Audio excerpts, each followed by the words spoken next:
MLS Aces Podcast, episode 205. This is your host, Tom Sweezy, and I am joined by Timber Jason himself, Jason Vivang. Jason, what's up, man? It's been a few weeks. Yeah, it has. It's been pretty good. There's some sad Red Stars news today, so it's been an up and down day, I'll say. But MLS playoffs is here and in full swing. I mean, we're almost done. It's kind of insane. Look, so that's great. I didn't want to bring up the Red Stars news, but you brought it up. So I mean, if we're gonna do this, I'll do this. We don't have to. We don't have to do this. I'm not just gonna single it down to just the Red Stars, but NWSL news big today. Julie Ertz is going over to Angel City, and I think the California NWSL teams are really gonna turn into a powerhouse from year one on all fronts. I feel like, but I mean, Julie Ertz and Kristen Press, not a bad start to your franchise's history. And Sarah Gordon, yes, hometown from Chicago. That one hurts. But yeah, I mean, Angel City looked to be building quite the squad, and then over in San Diego, they're also starting out strong with Abby Dahlkemper. I think they got one or two more players this week. I just can't remember who it was off the top of my head. One of the newest. Feel like. One of them U.S. is Sam went to North Carolina. Sorry, traded from North Carolina to KC. Apologies. Oh yeah. But so yeah, I mean, there's been a lot of moves. It's hard to keep up with it all, but it's fun. So I feel like the San Diego and I feel like Angel City are really just going to push for like two starting U.S. women's national teams and just see which one's the better one at the end of the season. They're just going to be. And you all want to be here, so come on over. Exactly. But let's dive into, I guess, before we dive into more soccer talk, I just always want to start off all these episodes by saying that the MLS Aces podcast is brought to you guys by Soccer 90. If you guys don't know what Soccer 90 is, Soccer 90 is your online shop that you are going to go to because it is the only shop that we go to buy all of our soccer apparel from Major League Soccer and all the clubs across Europe.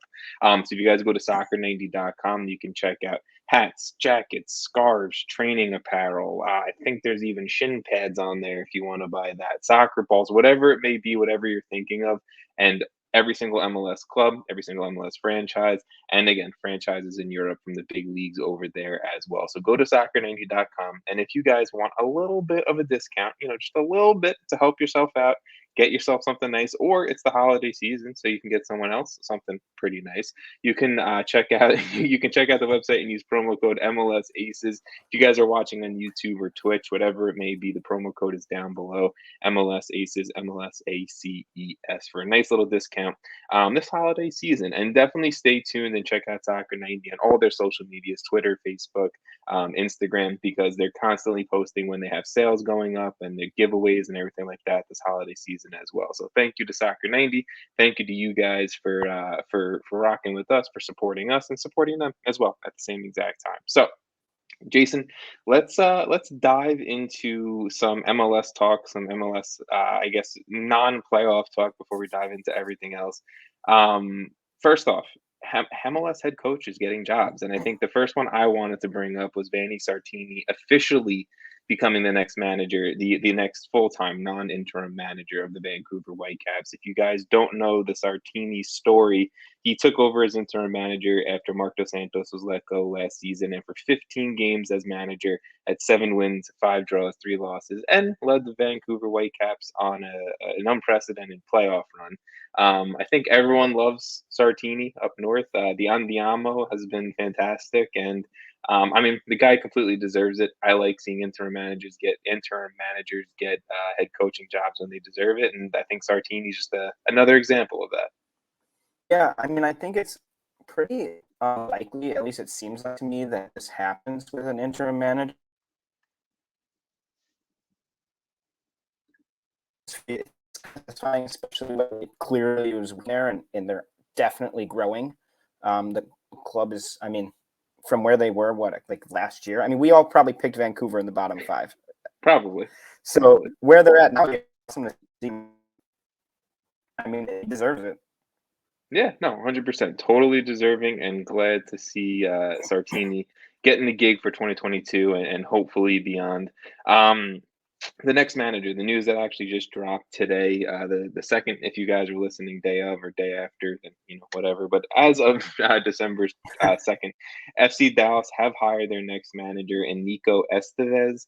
If you guys aren't familiar with Estevez, I'll give you a quick wrap up on him. So began his coaching career with Valencia Huracan in the Spanish third division. Coached there for a while with a very, very good record, then got a job up in the Valencia coaching staff where he took over as a manager of Valencia B.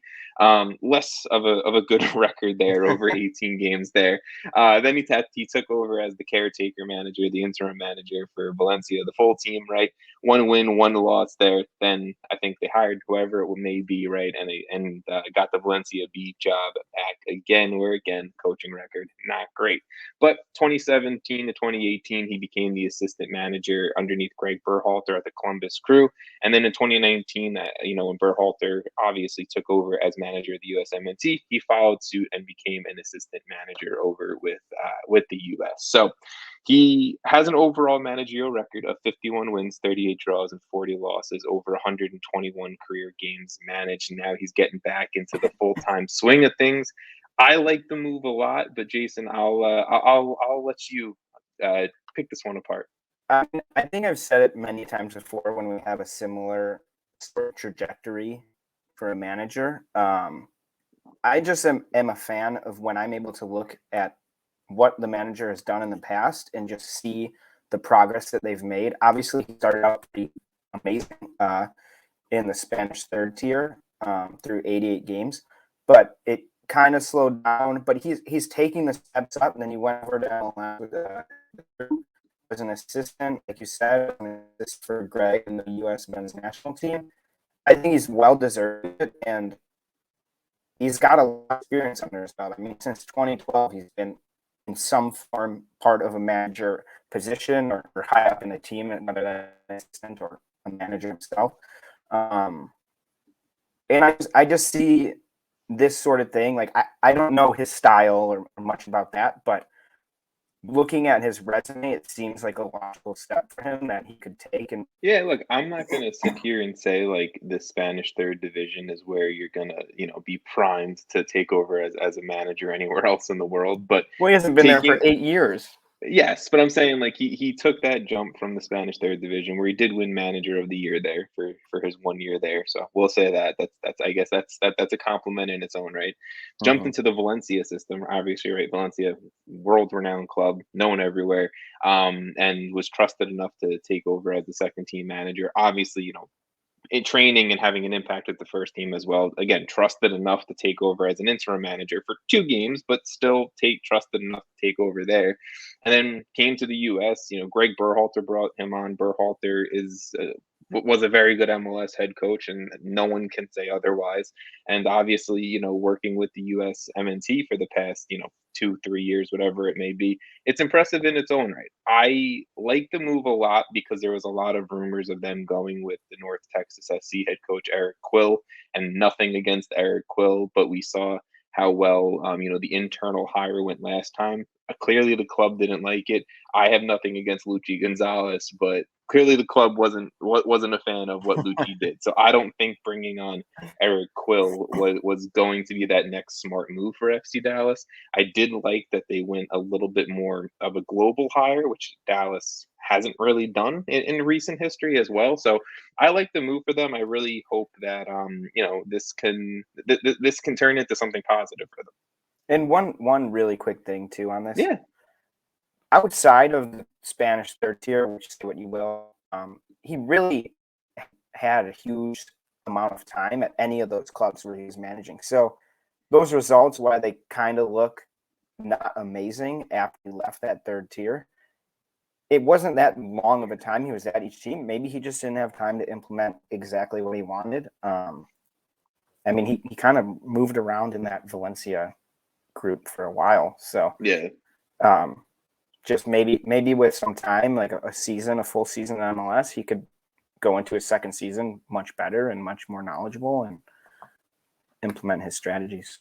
Yeah, you can hope, right? And I mean, I think for Dallas fans, they're hoping for someone who can obviously breed youngsters into being first team talents, right, and having them Yeah. succeed at the first team level. So there's a lot of things at play here. We're not going to dive into the FC Dallas manager talk too long because we've done that a ton on previous episodes. But let's kind of dive into the last little bit of news that has come out around Major League Soccer outside of obviously the MLS Cup playoffs, but just roster decisions. I think as of right now, 19 teams have given their roster decisions at the end of the year. Obviously, if teams are still in the playoffs, they do not have to give their roster decisions. And I think the teams that just got eliminated this past week or so have a little bit of extended time as well. But let's kind of go through it a little bit. We're not gonna sit here and dive through every player and everything like that, but we're really just gonna kind of point out one, two, maybe three names of guys who either are out of contract or had their contract options declined, maybe their loan was ended and not picked up. That just could be an interesting pickup for pretty much any MLS team out there, right? So, Jason, when I sent this over to you and you were looking through the notes, I know you said you had two guys, but then you forgot the one. So, who is the one guy who you still remember? So I kind of want to talk about Eloy Room because Okay. I've always been a pretty big fan of him. I think he's a really good keeper when he just is a good shot stopper, right? Yeah. But in my opinion, like if he could be used anywhere in MLS. I mean, there's a handful of clubs that have a keeper that probably they're like, nah, we're good. But I would say most teams would look at that and be interested at the very least. And so to me, I guess he's just out of contract, so who knows? He might just be like, I want to go back to Columbus. Columbus might want him back, and it's a done deal already. But he's one that I'm interested to see where he ends up because whether it's MLS or not, I think he's really Yeah. good. Look, I mean, I think Eli Room's a good shout. I think I was seeing some reports and rumors online that the crew were in serious contract talks to bring him back for 2022, and which, like you said, makes total sense, right? Because the guy is a Yeah. premier shot stopper. He's one of the better goalkeeping talents that we have in Major League Soccer. But I mean, I like the pull there. I'm a fan of the pull. And look, like Jason said, there's a lot of these guys who are either out of contract or even a guy who's had their contract option declined by the club. Doesn't mean that they're not going to be back in the club in Yeah. 2022. It just means that there's going to have to be some extended, Restructuring or exactly, some it's sort of some thing that's extended going on. conversations, restructuring, whatever it may be. So, one of the names that I definitely wanted to pull out and is a guy who is out of contract is Ayo Akinola.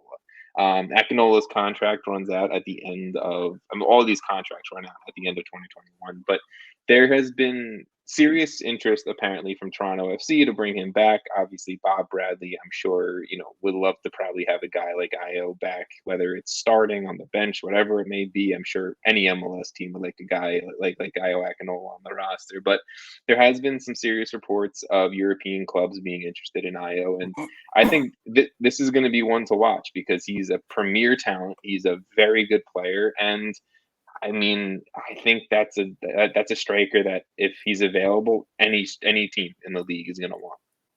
And at the same time, I mean, like you said, Bob Bradley going over there, who is obviously a very capable MLS coach. It'll be interesting whether or not he comes back, how he's used, or if he goes and they get a decent amount of money for it, what they end up doing. Bradley will definitely have to say.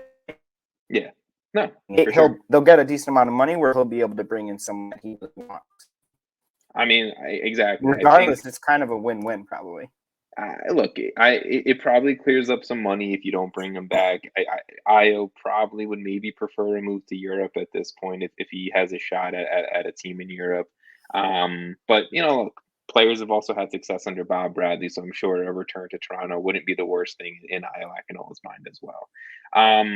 I guess, is there any other player on this list you want to kind of talk about that just stands out to you right away? Or do you want to move on to some MLS Cup playoff talk? I mean, I forgot my original second person, but if we just want to mention, because I think Orlando as a team is very interesting because it's without Nani and Pato and Mueller. I mean, there's a lot of names there that might not be there next year, and some of which are pretty big contributors to that team. And that's not even to say what happens with DK, because I mean, who knows? I mean, this guy's been in rumors for how many years? Yeah. But yeah, I mean, and to me, they could look significantly different, and from a team that we all, I feel like, or personally, I believed had MLS Cup aspirations, might be nowhere near that next year. And they suffered through a lot of bad years to where they were. Hopefully, they don't just fall back into that. Yeah, look, I mean, I think the Orlando City conversation is going to be an interesting one for the offseason, right? Just to see kind of how they build now, especially with the new ownership coming in within recent time as well. Do they maybe try to hang on to DK, bump them up to a DP level contract? I don't know. It's going to be really interesting, I guess, kind of how this new Orlando City ownership really tries to break things down, and how they try to hang on to some people. But look, there's a lot of time for roster talk and roster construction talk. We're kind of just speculating right now, anyway. Yeah, because I mean, look, I'm sure within the next few weeks too, we're gonna have a lot of answers to a lot of questions when we see guys getting re-signed or guys getting traded or whatever it may be, right? And especially the fun off season of the expansion draft and all this stuff, but we're still in the 2021 MLS Cup season. We still got the playoffs going on, and it has been a crazy past week or so. I think of MLS games. We've had, MLS games doing very well on Thanksgiving Day with viewership, and that was absolutely awesome news to see over the past few days. But I guess we'll start chronologically, and we'll start with that specific game and talk about, your number 4 seeded Portland Timbers squeezing out a 1-0 win over the number 1 seeded Colorado Rapids in the Western Conference. The 90th minute goal coming from Maurice Mabiala to save the day once again for the Timbers, and crushing those the hearts of the Rapids fans out there. This is Mabiala's second goal of the MLS Cup playoffs this year as well. So he's coming out swinging, Yeah, I mean, these playoffs, every game, and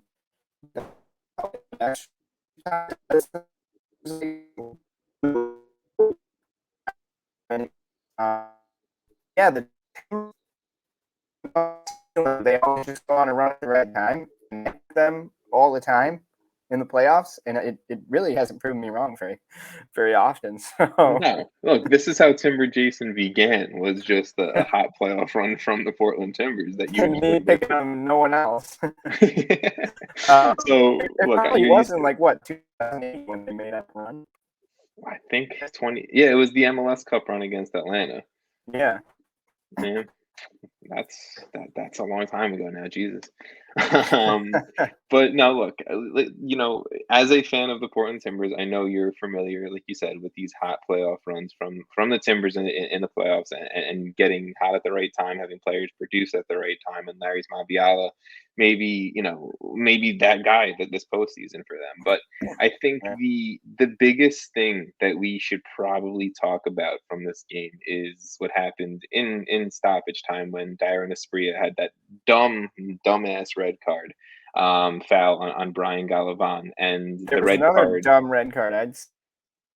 Yeah, I mean, I'm talking about the one. I'm mainly focusing on this one, but the appeal went through, and sorry, the appeal did not go through.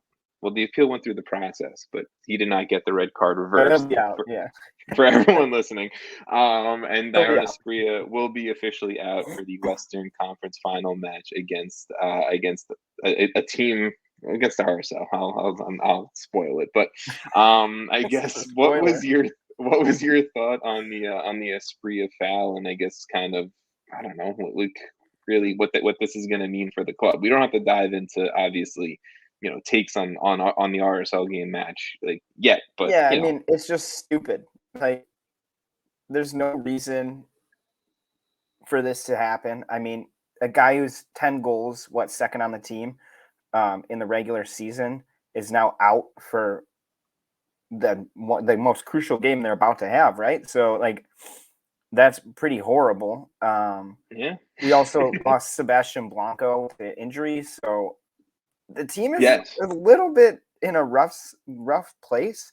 But I mean, you even wrote down here about Yimi Chara. Like he's been on fire. There's been a lot of people who are kind of stepping up, and it's really I don't know. It's just interesting to me because I hate when this kind of thing happens. Like late red cards are the most annoying and just really frustrating to me because there's no reason for it. I mean, you go an extra minute, couple seconds, and you're out of the game and you're in the next one, and you're a big piece. I think someone in that position who knows, at least I hope he knows that how important he is for the squad. Like you can't be making those mistakes. It's a dumb mistake, and it could cost them the next game. Yeah, look, and I mean, I completely blanked on the Blanco injury, so thank you for reminding me there. But yeah, Sebastian Blanco, maybe, I guess not maybe, he was the leader in this postseason games for the Timbers right now.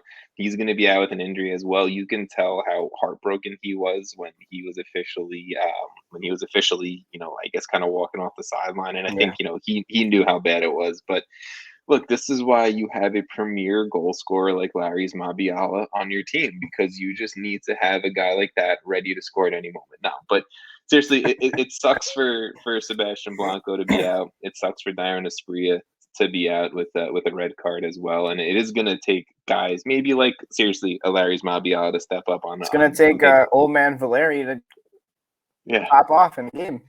Yeah, in the what looks like to be his final run with the Timbers as well. So maybe this is a special postseason for Timbers and Timbers fans alike, But honestly, overall, this was a strong game, I think, from both teams. I don't think you can sit here and say both teams played poorly in this one. The Rapids played well. They just didn't have enough on the offensive side of things to really get the job done. And that's something that, I talked about with Sam last week was, do they have that match winner? They have a solid team, a strong team, a lot of depth, a lot of heart, a lot of fight.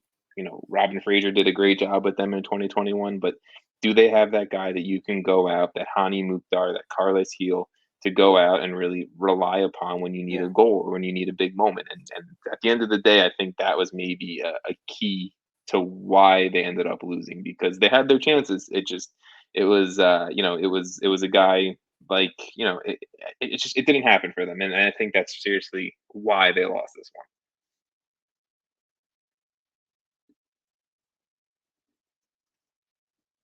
Jason. Yeah. Oh, sorry, my bad. No, you're all good. Your audio was like it just froze, and I was like, oh no. All good, all good. See, that's why we do this live, everyone who's listening and watching, because live is fun. We get audio issues as we go along. But I mean, we get to have fun with it, but you also have to deal with weird issues. So it's totally fun.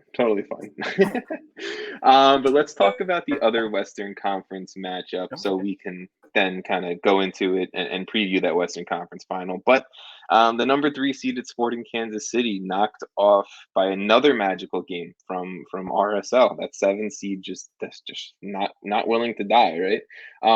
The only goal that we had in the first half of this one came from a PK from Johnny Russell.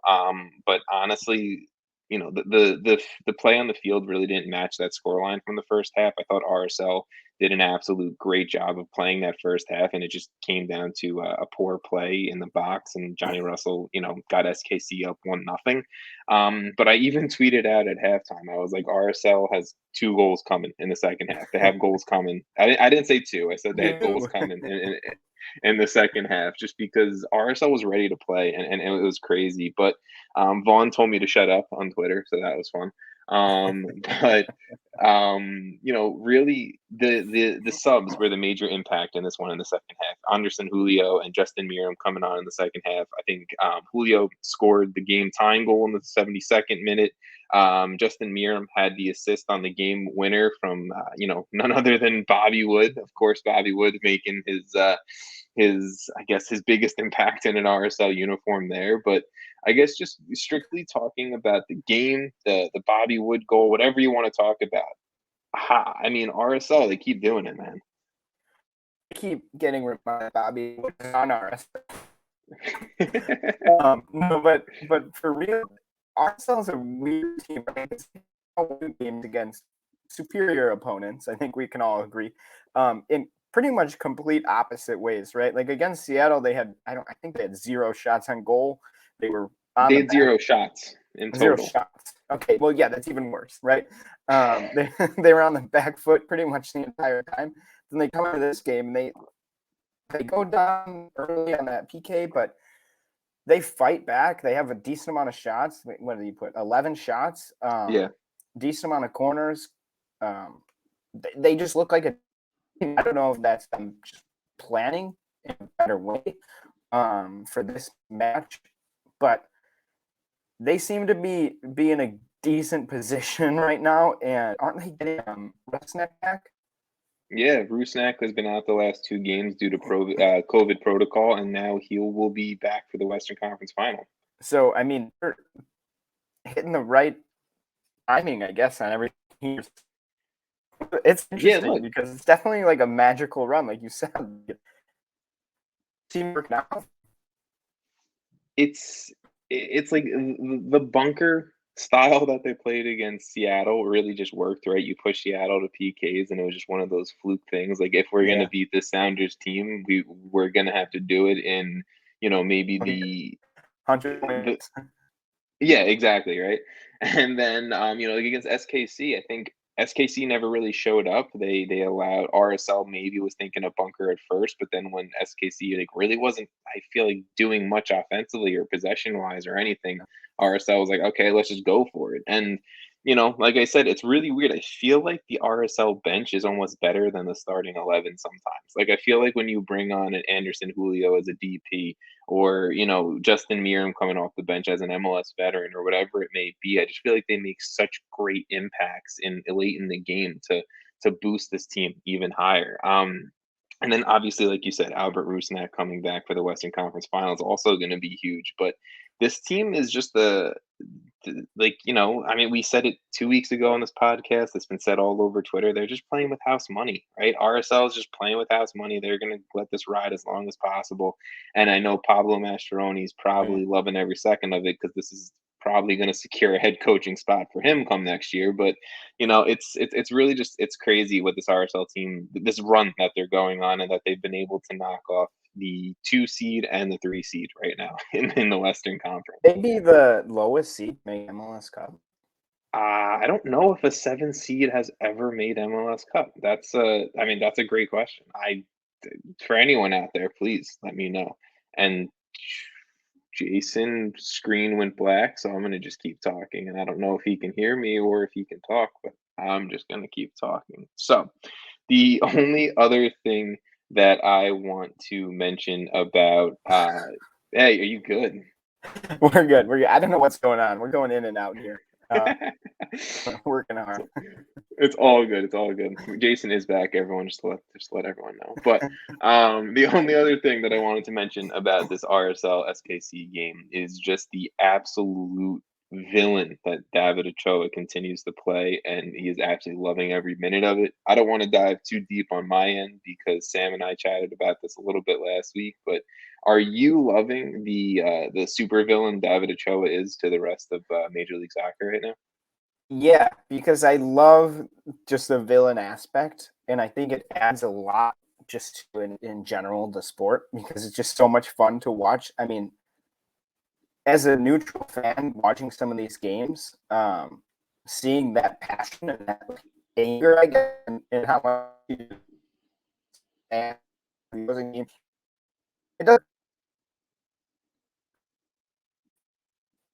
Yeah, I mean, sorry, your audio cut out at the end. I apologize, Jason. But I mean, Ochoa, like, just the amount of energy he gets from like pissing people off is fantastic.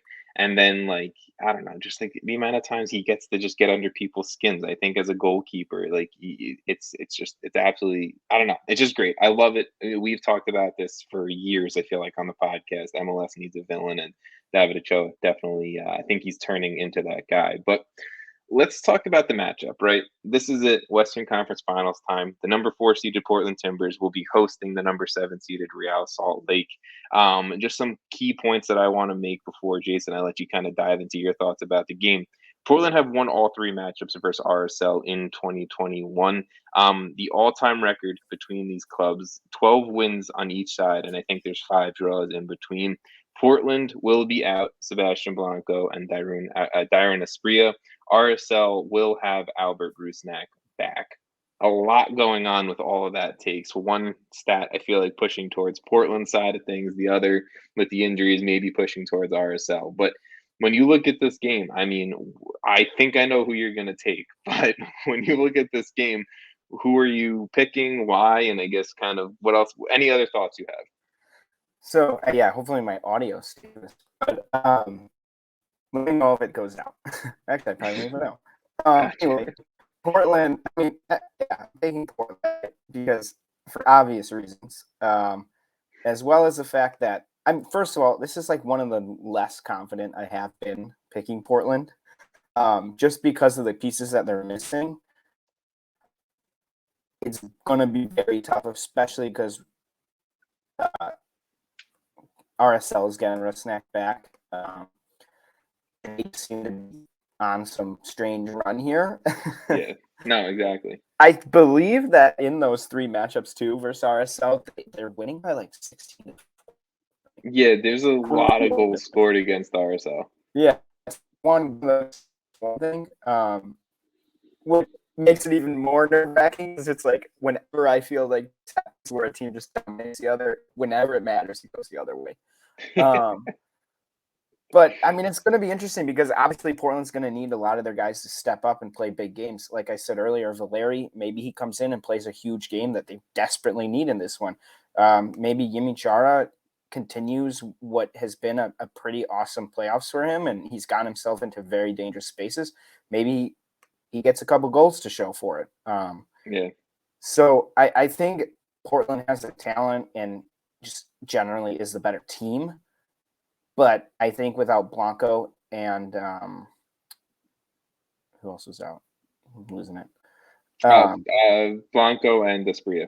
Asprilla, yeah. I mean, without them, it's obviously going to be tough, right? So, I mean, this is what the should be. This is a conference final, so I'm picking Portland. But the other players that I kind of want to give maybe a little like it's time for them to step up and show out is Felipe Mora won obviously their leading goal scorer from the regular season, 11 goals in the regular season. Yeah. He had to everyone who listened to last episode, I'm going back to XG and stuff like that. But against Colorado, he had a 0.72 expected goals and assists, right? Like he was getting into prime targets to score. He's a very good goal scorer, and he's shown it all throughout 2021. And I think for Portland to win, especially without Blanco, especially without Asprilla, who were scoring for them all season long and contributing to goals all season long, it's going to be a lot on the shoulders of Yimi Chara and Felipe Mora in this one. But also want to give a little shout out to Steve Clark, who has been fantastic in net these entire playoffs. Both keepers, Ochoa and Clark, have been pretty solid. So yeah, it could come down to like a keeper battle. Look, the only thing that I want to say is Clark has been tested way more than Ochoa. Clark's had to make a few more saves than Ochoa and definitely be involved there, right? But let me give RSL a little bit of love because this has definitely been a team effort, a strong team effort overall. You've had guys defensively, I think, really step up. Aaron Herrera, I think, who could have arguably been a best 11 type player this season, has been putting out strong performances against Seattle and SKC, which isn't the easiest thing to do. Everton Luiz has been playing a strong defensive midfield. I think he had 6 or 7 tackles across these 2 playoff games as well. And then, Jason, like you said, David Ochoa has been very good in net, has been getting in people's heads, and he's been playing the mind games. So, I mean, I think defensively this RSL team is strong. But my biggest concern is the concern that we said, or that I said against as Colorado against Portland, is who is going to be this game finisher. Does Albert Rusnak come back? Does he step right into that starting 11, and does he become that go-to guy? Possibly. Does Damir Kreilach continue the hot season that he's had and become that guy, that game winner? Possibly. But I don't have complete faith in it. I don't just have faith in the starting 11 to begin with, that they won't put RSL in a poor spot for, starting off the game, and it's going to be a fight come back all over again. So I'm going Portland, but I'm not going to say last week I was like, it's SKC, it's 100% SKC. Why are we even talking about this? The same way I said Seattle. I'm leaning away from that, and I think it's time we give RSL their love and their credit, but I still think this is Portland's game to win. Anything else that you want to mention about this one? No, not really. Right. Hopefully Portland wins.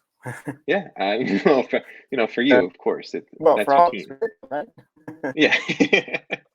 Maybe I'm just trying to reverse jinx my way to an MLS Cup in Yankee Stadium, but nonetheless. The more lovely Portland Timbers follow me on Twitter. Let's dive into the Eastern Conference, and let's start again chronologically, where we had the number 2 seed Philly Union. They hosted the number 3 seed Nashville SC, and this one went into a crazy extra time PK battle, and eventually the Union came out with the win in PKs 2-0. Hani Mukhtar definitely kept his guys in the game. He scored the lone goal in regulation for Nashville SC, and just before the half, Daniel Gazdag tied things up and scored for the Philly Union. But second half, extra time, not much action going on there. Let's just dive straight into the PKs, where Andre Blake put out an absolute show, and definitely, I think, showed out why he is one of the better keepers in Major League Soccer. And I'm pretty sure if you talk to a Union fan, they'll probably tell you that he is the best keeper in Major League Soccer. But the Jamaican international, I think he had 2 saves on a PK attempts from Hani Mukhtar and Annabelle Godoy.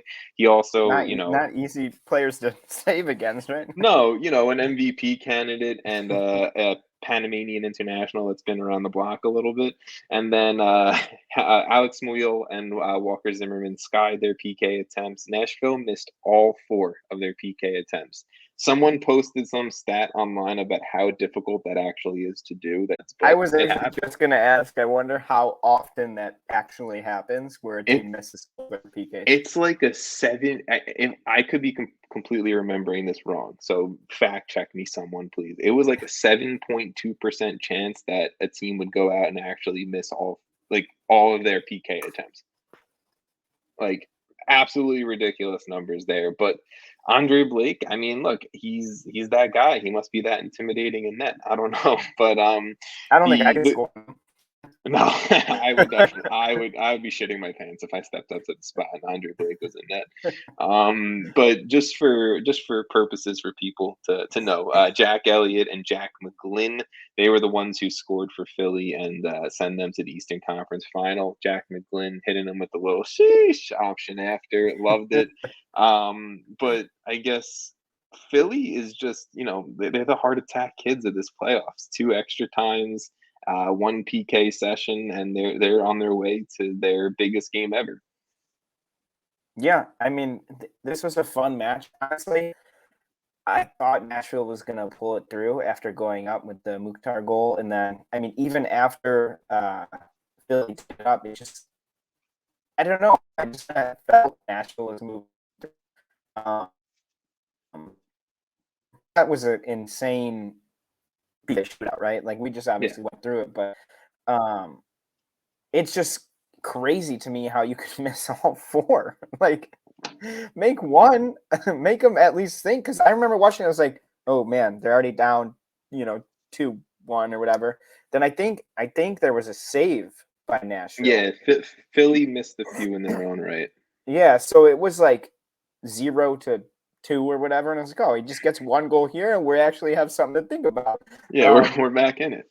But then they're just skying them. Like, if they're saved, right? If you put it for this, that's kind of achievable. And honestly, like, I couldn't do better probably, but at the end of the day, these guys need to make it at least putting them on goal. Yeah, look, like at least force the goalie to make a save, right? Force Yeah, Andre Blake to make the save. I was a little bit, I mean, look, maybe I shouldn't be surprised, but I was a little bit surprised that Walker Zimmerman skied his. I mean, I'm thinking like just a dude who's been around a while. I know he's a center back, but still, like just thinking of a veteran who's played for club and country. He's played in MLS for a while. I'm thinking he can at least put something on target. But Alex Mawil was the interesting choice for the other one. I'm not really, thinking of him as a did premier goal scorer. did Hani move to go first? Yeah, Hani went first I and it feel got saved. like it's almost like he went first and it got saved, and they put themselves on the back foot so early. Yeah, And then as it went, it was just like more and more pressure is building to the yeah. point where like that was he got that goal, but I couldn't even imagine what Adams felt in that situation. Like he basically misses, and it's almost insurmountable. Yeah, look, Walker's stepping up and he needs to save the day, right? He needs to make sure he hits this, otherwise they're Yeah, eliminated. That's a lot of, I get it, but I mean, whatever. Andre Blake did his thing, and the Philadelphia Union are moving on in 2 games with I think performances that aren't the most confident. I don't know if that makes sense. They've had a lot of misses over 2 games. I know I said this last week, but Sergio Santos again put himself in prime positioning to put a ball away. Anything like tap ins, like anything. And it's just another game where Sergio Santos, his XG is there, his expected goals and assists are there, but he just doesn't score. And that's just like one thing I'm getting a little concerned about with Philly is that they're winning games, they're fighting, they're finding their way to move on, but without a free kick from Daniel Gazdag and an absolute golazo from Jakub Glesnes against the Red Bulls, they're kind of lucky to be here, in my you opinion. can But only go down to like the death and win so many times, right? So, I mean, yes, that's totally true. But I guess is there anything else about this one you wanna mention before we dive into the game from the other night? no, I'm ready for you to go crazy. Let's go. Bing bong, bing bong, bing bong. I was going nuts the other night on Twitter. So if you guys follow me It on was Twitter fun to at watch. MLS Aces, if I was drunk, I wasn't. I was just No, so you I don't was got to excited. apologize. Your team won. You should be excited. The number 4 seed NYCFC went on the road up to Foxborough and defeated the number 1 seeded Supporter Shield winning team record, point record setting team New England Revolution. An early goal from Santi Rodriguez off across from Tavon Gray set things up 1-0. A few minutes later, Adam Buxa scored and broke my heart a little bit.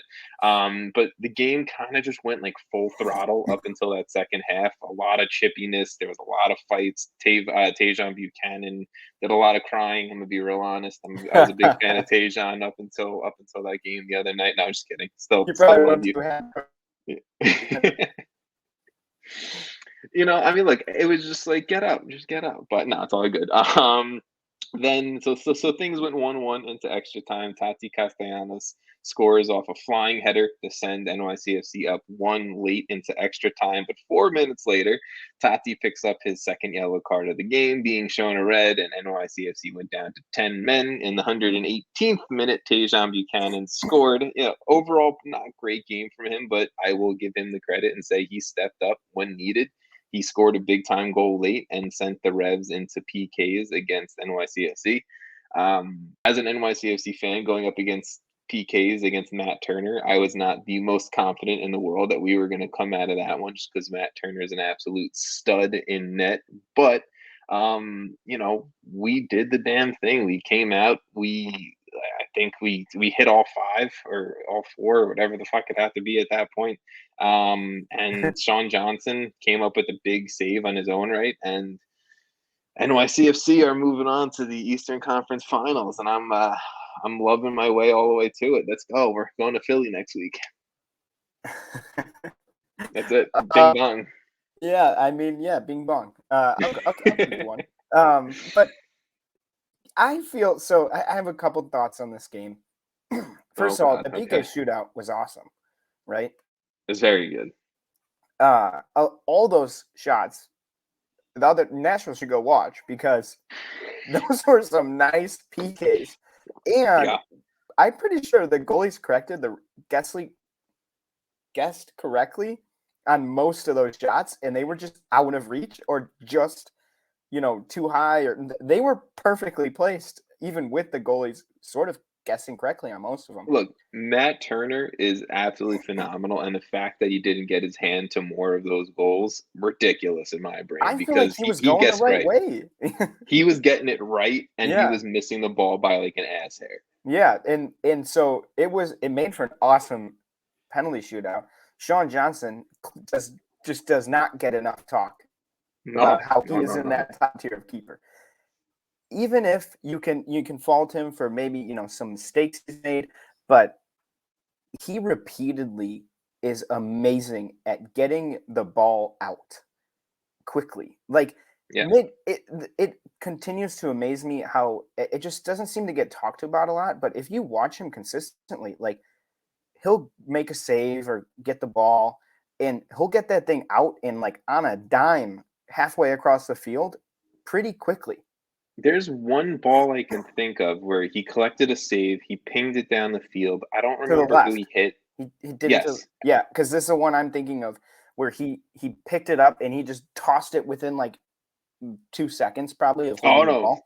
sorry, I'm And thinking of a different moment, but that's but yes, I know the moment you're talking of. he threw it way out left. I don't know who was over there, but it kind of just jump started your offense immediately, right? Because he just got it past probably 6 or 7 players. You're not down a defense really with only defense as that back line at midfield. Yeah. So it's like such a massive thing to have a keeper who can do that. And I just think he needs to be talked about more in Yeah, terms look, of who are the like top tier. I mean, obviously, like he's not the best in MLS, right? But no. he's in that top tier, in my opinion. Yeah, look, I mean, I understand why Greg Berhalter continuously calls him in as his third choice keeper, even over Ethan Horvath, because the distribution skills on Sean Johnson Yeah. are fantastic. He's been around the game. He's been an MLS veteran a long time. Like I said, the one play I was thinking of, he kicked it, got a save, Yeah. kicked it, and I think it hit like Alfredo Morales, who like headed it backwards to an on running Santi Rodriguez. It was two passes and Santi Yeah. Rodriguez had a shot at goal. Like the quickness that it, like you said, can jumpstart an offense from what Sean Johnson was doing the other night was absolutely fantastic. And I think definitely, like you said, Jason, definitely want to give him his credit for sure. But overall, I do have to say, like NYCFC was the better team across across 120 Yeah. minutes. I personally think. Um, I really think that there was a lot of missed opportunities and a lot of missed chances, a few from Tati Castellanos, which really hurt. But I was super confident the entire game that we were gonna score and score and score. But I really think that it just came down to we missed opportunities. The Revs are a super talented team, right? Obviously, record breaking supporter They'll shield pounce winning. on your mistakes. Yes, and they took advantage, right? They used their pure talent, even on a lot of these guys, not their best days, and Yeah. they came back into this one. So this was a fight. This was maybe the best game of the MLS Cup playoffs, I think.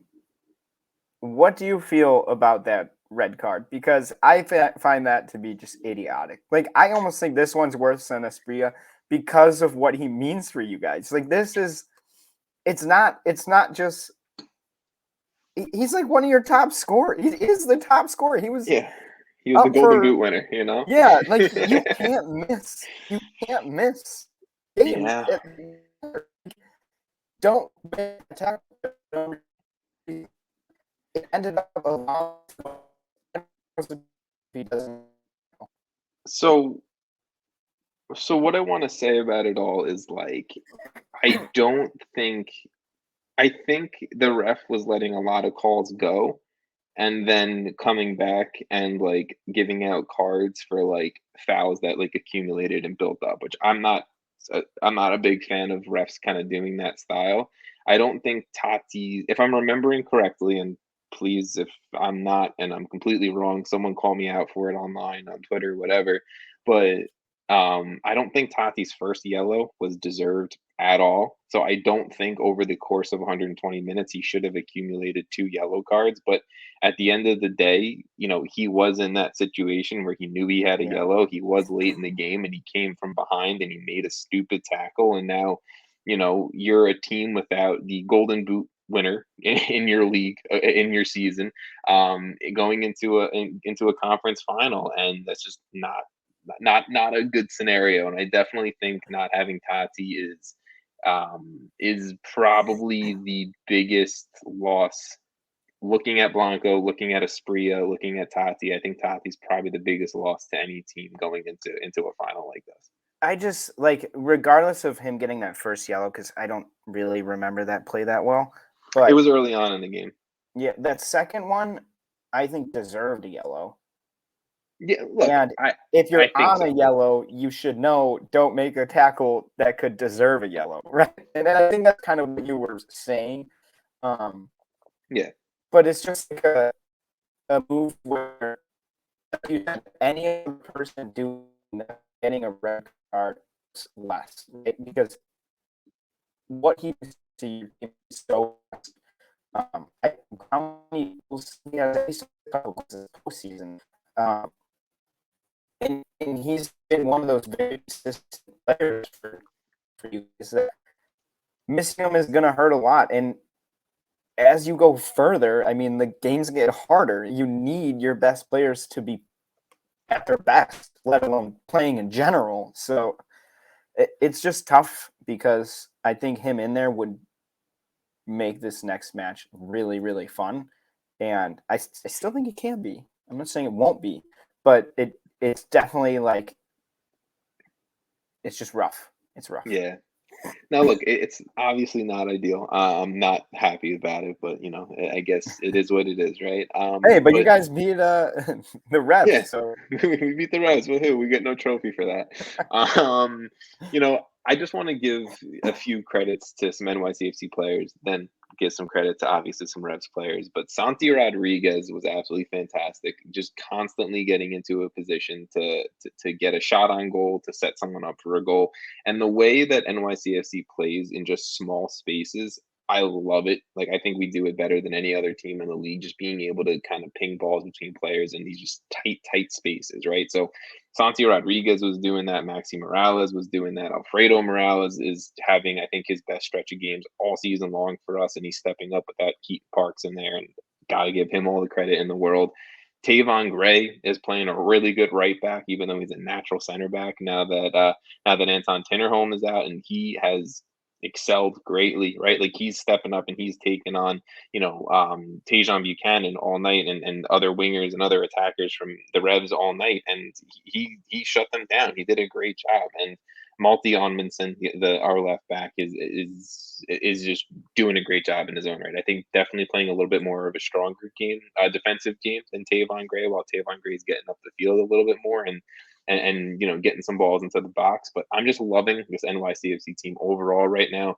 It's gonna hurt with no Tati, but we'll dive into that Eastern Conference final in a minute or two. But the Reds, got to give them their credit defensively. Andrew Farrell and Henry Kessler, I thought, were fantastic. Andrew Farrell was getting Tati pissed off all night, and I'm gonna give him his credit and probably leading to Farrell maybe getting Tati so annoyed for a red card. At least. Yeah, definitely contributing to that. Matt Turner's a stud. Carlos Hill with 2 assists in this game. Like, Dawan Jones, I can remember 2 or 3 plays where he literally kept the ball to the back of the net by his toe getting in the way. Like, he has been fantastic, and he was great the other night. Like, the Revs should not be upset about the season or this game. This is just one of those games that kind of swing any which way. Like, this would have been a regular season awesome 1-1 draw, right? But it turned out that's the postseason, and this stuff Someone's happens. gotta win, right? Yeah, exactly. No. Cool. So let's dive into previewing this Eastern Conference final. And again, the 2-seeded Philadelphia Union will be hosting the number 4 seed NYCFC, in Chester, Pennsylvania. the season stats on this one. So Philly and NYCFC each have a win, a draw, and a loss on their 3 matchups this season. Right now, NYCFC holds the all-time lead with 9 wins. The Union, their only potential injury is going to be to right back Olivier Mbaizo, who was out for the first 2 games of these playoffs for them due to COVID protocol. I saw a video of him back in training today, so maybe that means he's back. Would be a nice positive for them, just because Alvis Powell has been good, but he's still Alvis Powell to an extent, and you're going to get what you're going to get with him there. Wow. Obviously, the outs for NYCFC, we've talked about it. Tati Castellanos out, Keaton Parks and Anton Tinnerholm out with injuries. We've known about those two for a while, so. Yeah. You know, I guess I'll let you take the floor here, Jason. Philly hosting NYCFC. What are your picks? So for me, this one is maybe the most difficult. I think I think with Tati in, I wouldn't, no doubt in my mind. But that was a guy that they were going to have to game plan for, right? And they were going to have to think of every second of the game, because at any moment he's a threat. And now that that's gone, it's either a huge boost or a really, sometimes when your best player is out, the other team is kind of confused at what to do because they were so focused on that. At least they have some time to prepare, I guess. Yeah. But I think that NYCFC just is the better team. Like when I watch NYCFC, I'm more confident in what they're doing. You're able to see them, like you said, playing in tight spaces, figuring things out. I think Sean Johnson, like we talked about, has really good distribution skills. Obviously, Andre Blake's on the other end, so that's a hill they're going to have to climb. So I mean, hey, another matchup where both keepers are really good. I like to see that. I wouldn't. It's a heart attack for me. I mean, I really am a fan of both of these keepers. I like Andre Blake a lot. I like seeing. I feel like I'm Sam right now. I like seeing keepers that are just really high quality and ones that can change the course of a game because they're able to make some incredibly, what momentum deciding saves. Or just like in the case of Sean Johnson, at times he's going to be the one that gets like the assist to the assist or something because he springs people so quickly. So I'm still going to go with NYCFC, and it's not because you're the host of this podcast. I really just am interested to see, like you said, Philly in the playoffs. Their top scorers haven't really been there, and form is a major piece in France. And it's not like, I mean, sure, could they find their form? Of course, but it's not so easy as just, hey, one game you're not that good, at the top of your form, you're a threat, you're in a huge position to succeed. So I think there's a chance NYCFC can get an early goal in this and really disrupt what Philly wants to do and keep possession and play well, and they kind of ride it out. So I'm going to go with NYCFC. So I was kind of expecting you to go with Philly, but it's okay. We'll go down this road, but I'm not fully in a disagreement with you here. I really feel like, yes, Philly have been strong defensively. Kai Wagner and Jack Elliott have been so good on that back line. Alejandro Bedoya has had a very good 2 games so far of this postseason. El Brujo, Jose Martinez has played very strong in the midfield, and he was even getting up into the attack a little bit last game as well. And, again, I mentioned it before, Sergio Santos has gotten himself into some prime locations to score. Obviously, I think when you have a little bit of luck on your side, right, Glesnes and Gazdag just absolutely hitting some daggers in both of their games. Philly's maybe rolling with some confidence that is born out of luck, but also born out of a very solid team. Those were absolute teamers. Like, yes. That's yes. why everyone's for. No, exactly. Look, but just I think like you also have Jim Curtin on the sideline, right? Jim Curtin is one of the longest tenured head coaches in Major League Soccer. He knows what he's doing, and he knows how to win in this league. Yes, he's never won the thing, right? He's never won MLS Cup. He's never won even a U.S. Open Cup, but he knows how to win, right? And I really feel like that is a major key. But to the point of your saying that the goal scorers haven't been there, that's a concern to me, that you had to rely on these magical moments to get you across. Casper And to barely Sibilko, get you across, right? Like if you yes, were relying on some role players who were just stepping up and you were winning pretty, not easily, but like let's say they're scoring 2-3 goals a game and it's been, simple, then it's a different story. But when you're relying on like a banger from a role player and you're not getting that consistent production from your top players, it's a bit more of an issue. yeah, no, exactly. Look, and like again, if these guys were there and showing up consistently, I wouldn't have a lack of faith in it. Casper Shabilko hasn't been there. Sergio Santos hasn't been able to finish. Corey Burke has had a few misses in his own right, right? Jamiro Montero hasn't been there either. I think there has been a lot of good players on this Philadelphia Union team. I just think that there's a lot of players who are also not performing to what the rest of the regular season had shown up until this point. And I think that matters, right? Even without Tati Castellanos, I think that this NYCFC team has shown throughout the entire course of the regular season and even now that they can be the best team in the league, that they have as much depth and skill to be the best team in the league and beat the best team in the league, because we did that last week or a few days ago, whatever.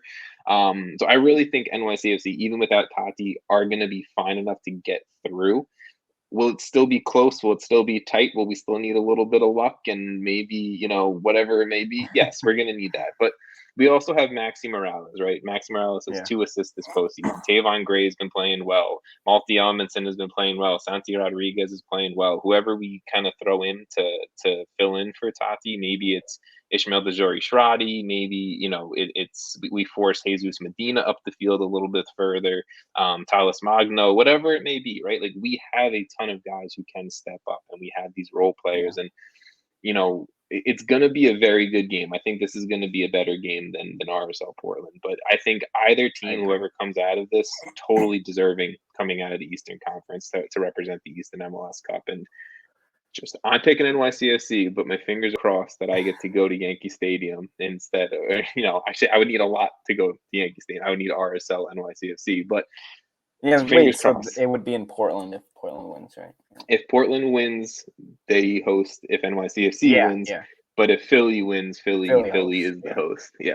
One thing I'd like to add, just in terms of just sort of to play devil's advocate on what both of us are kind of saying, is Philly this season has had a lot of different goal scorers, right? They have 8 guys over 3 goals. So it's not like them getting goals from other players is that crazy, right?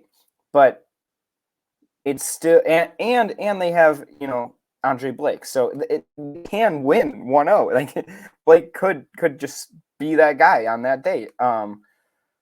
But yeah, so just as like a devil's advocate, like we were saying, sure, like your top scorers aren't playing up to what we should expect and what they should want in the playoffs. It's not the end of the world for Philly, because they have had that sort of depth at the front where they've had a decent amount of guys who have put the ball in the back of the net multiple times. So no, 100%. I 100% agree with you there.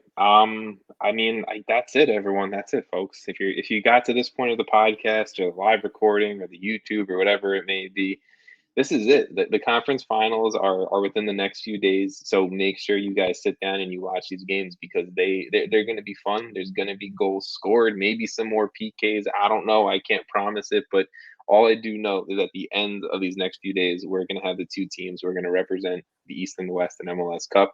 And if this MLS Cup final is in Chester, Pennsylvania, or if it is in Bronx, New York, I will be going to MLS Cup. I'm just definitely throwing that out there, because either way, it's a 2-hour fucking commute into New York City, or it's a 2-hour drive to Pennsylvania. So I mean, what's the fucking difference? So well, I'm sorry I picked Portland NYCFC then. yeah, see, that's the one case I can't have with Portland winning, and that's literally the only thing that you can't have happen. yeah, look, I'm trying to reverse jinx my way into RSL with the upset. So I confirm that it's on the East Coast. I see. But no, thank you guys for listening. The only other things that I guess I really want to say is one, that this episode of the MLS Aces podcast is brought to you guys by Added Time Outfitters. If you don't know what Added Time Outfitters is they produce soccer inspired wristbands, right? And these wristbands tell a 90-minute story, or in some cases, right, we have 120 minutes or PKs, one of those stories on your wrist. And you can get them from all your favorite teams across Major League Soccer, the lower leagues in the U.S., Europe, and everything like that. Jason has, I think, a Liverpool one. Sam has a Tottenham one. I have my NYCFC one on right now. So they have a bunch of cool designs, and they're only coming out with more and more. And I think, obviously, as the holidays come out, they're running deals and they're running specials of their own, right? But if you guys want an ad, or I guess a code for yourself, this is an ad. Do you want to spend full price, or do you want? Yeah, exactly. Do you want a really cool wristband and spend full price, or get a discount? You want the discount. So if you go to addedtimeoutfitters.com, again, promo code is MLS Aces, same promo code as before, but MLS Aces, MLSAces. Get yourself a nice little discount for maybe a gift for someone this holiday season as well. The only other thing that I want to say is just congratulations to Orange County SC on winning the USL Championship title over the Tampa Bay Rowdies. A brace from Ronaldo Damus and Orange County. They won their first ever USL Championship title. So congratulations to them. But Jason, thank you for podcasting with me. So. They're not trains or trees, so you only like things with T's. Yeah, but Jason, thank you for podcasting. Everyone, again, enjoy the games. We'll catch up with you guys next week. Have a nice big MLS Cup preview episode, and then the off season is here. So thank you guys, and peace out.